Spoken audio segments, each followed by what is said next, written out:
प्रदेश के हर छोटे बड़े मुद्दों को देंगे प्राथमिकता। गरीब, पीड़ित, वंचित, शोषितों की उठाएंगे आवाज। गांव हो या शहर, हर खबर पर होगी हमारी नजर। आप देख रहे हैं न्यूज राजस्थान 24, हमेशा आपके हित में।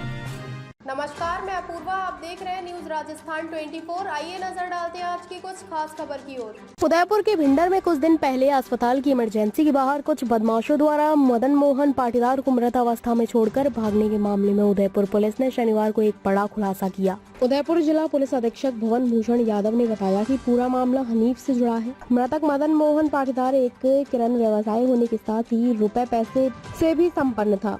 उपयुक्त राजू गुज्जर ने उन्हें हनीप्रीत में फंसाने का प्लान बनाया था। इसके लिए राजू गुज्जर ने मध्य प्रदेश से अंजू और हिना नाम की एक लड़की को हायर किया और उसे मदन मोहन पाटीदार को फंसाने का टास्क दिया गया। मध्य प्रदेश निवासी युवती अंजू 1 फरवरी चित्तौड़गढ़ आई और मदन मोहन को फोन पर घूमने की बात और होटल में रुकने का ऑफर दिया। इस पर मदन मोहन भी झांसे में आ गया और युवती के साथ घूमने चला गया। चित्तौड़गढ़ घूमने के बाद युवती को होटल में छोड़ा। पीछे से राजू गुज्जर अपने अन्य साथियों के साथ मौके से पहुंच गया और राजू अपनी भाभी बताते हुए पाटीदार को रेप केस में फंसाने की धमकी देने लगा। बाद में उसे 6 लाख की डिमांड की गई। मृतक मदन मोहन ने आनाकानी की तो राजू गुज्जर ने अपने साथियों के साथ मिलकर उसके साथ मारपीट कर दी। मारपीट के बाद डुंगला हॉस्पिटल इलाज के लिए ले गए। पैसे नहीं देने तक अपने पास ही रख इलाज के दौरान अचानक 2 फरवरी को मदन मोहन पाटीदार ने बोलना बंद कर दिया तो आरोपी घबरा गए और उसे भिंडर हॉस्पिटल इलाज के लिए लेकर पहुंचे। इस दौरान जैसे ही उन्होंने मदन मोहन को स्ट्रेचर पर लेटाया तब तक मदन मोहन की मौत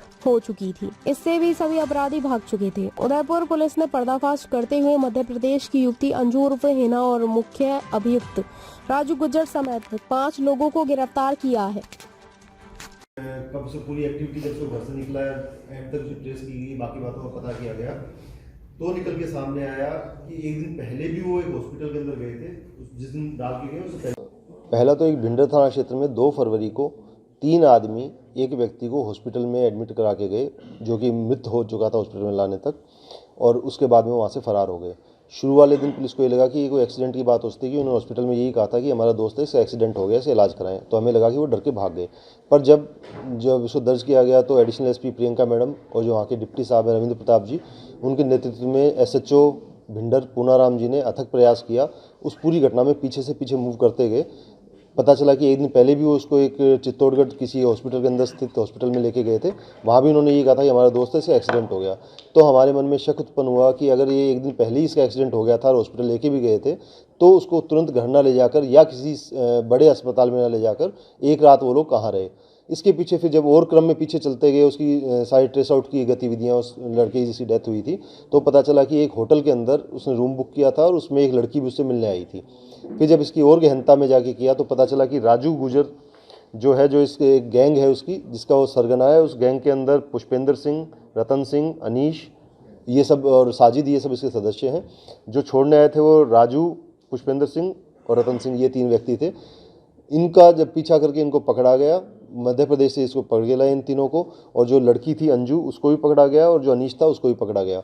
तो पूरी कहानी जो निकल के सामने आई कि एक हनी ट्रैप का गैंग चलाता राजू गुज्जर, जिसमें ये सब सदस्य थे। लड़की एक भी हो सकती है, अन्य लड़कियों में इस्तेमाल हो सकता है, सदस्य कुछ और भी हो सकते हैं, जिसकी पूछताछ के अंदर सामने आएगा। वो एक हनी ट्रैप में फंसाने के बाद में मोडस ऑपरेंडी ये थी कि पहले तो लड़की उससे मिलने जाती थी, जब वो आदमी बाहर आता था तो अनीस, साजिद वगैरह जाते थे और उसको अपनी घर की महिला बताकर उससे मार पिटाई करते थे, उसको किडनैप कर लेते थे और बोलते थे कि तेरे को हम ये करेंगे, वो करेंगे और तेरे खिलाफ केस करेंगे। इतने में जो राजू, पुष्पेंद्र, रतन, इनमें से कोई उसका पहले से कोई न किसी बहाने से दोस्त बनता था। वो फिर बोलता था कि उसको कहाँ का रहने वाला है, तो उसने बोला सपोज मैं कानोड का रहने वाला हूँ। तो वो बोलता था कि अच्छा पुष्पेंद्र को जानता है, बोलता हाँ साहब जानता हूँ। फिर उसको दोस्त बन के उसको लेके आते थे। फिर वो आके उससे मांडवाली करता था, उससे पंचायती करता था कि कितने पैसे में सेटल कर देते, कितने पैसे में सेटल कर देते हैं। इस केस के अंदर 6 लाख रुपए के अंदर ये सेटल हुआ। सेटल होने के बाद उससे मार पिटाई ऑलरेडी हो चुकी थी, थोड़ी गंभीर किस्म की हो चुकी थी, ज़्यादा चोट लग गई थी, इसलिए उसको हॉस्पिटल में लेके गए। पर जब तक पैसा नहीं आएगा, जब तक उसको छोड़ने की ना बात पे रात भर भी उन्होंने अपने साथ रखा। इन बिटवीन जब वो सुबह उसकी तबीयत बिगड़नी चालू हुई तो वो थोड़ा घबरा गए। उनको लगा कि इसको हॉस्पिटल लेके चलते हैं, कि उनकी पहले सेटिंग हो चुकी थी कि ये पैसे देगा तो मुंह तो ये खोलेगा नहीं। इनके जितने भी विक्टिम थे उनका मतलब इनकी यूएसपी यही थी कि वो मुंह नहीं खोलते थे। जब पहले दिन हॉस्पिटल में गया तब भी उसने कुछ नहीं बताया, कि उसको लगा मेरा केस सेटल हो गया, बिना बात मुझे बलात्कार का या न कोई केस लगेगा तो चुपचाप पैसे दे के छूट जाता हूँ, क्यों अपने बिना बात करूँ। तो एक्सीडेंट उसने बताया। इस केस के अंदर उसकी तबीयत ज़्यादा खराब है, जब वो पहुंचे तब तक उसकी डेथ हो चुकी थी। जब उनको पता चला कि ये मृत हो गया तो वो वहाँ से भाग गए। फिर टीम ने पूरा करके इस गैंग के जो मुख्य सदस्य राजू, पुष्पेंद्र, रतन, अनीस और अंजू को गिरफ्तार कर लिया। साजिद और एक अन्य सदस्य अभी गिरफ्तार नहीं हुए, उनके पीछे हैं। इन्होंने जो अन्य वारदातें की थी अलग अलग जिलों में, उसके पीछे भी इससे पूरी तफ्तीश में आ गई है, जिसमें से प्राइमा फेसाई है कि डुंगला, भादसोड़ा, सावलिया जी और असादरा, इनमें भी इन्होंने इसी तरह की किसी विक्टिम से हनी ट्रैपिंग के अंदर वसूली करी है। तो इसका भी अभी पता लगाएंगे और कहाँ इन्होंने इस तरह के कांड किए हैं।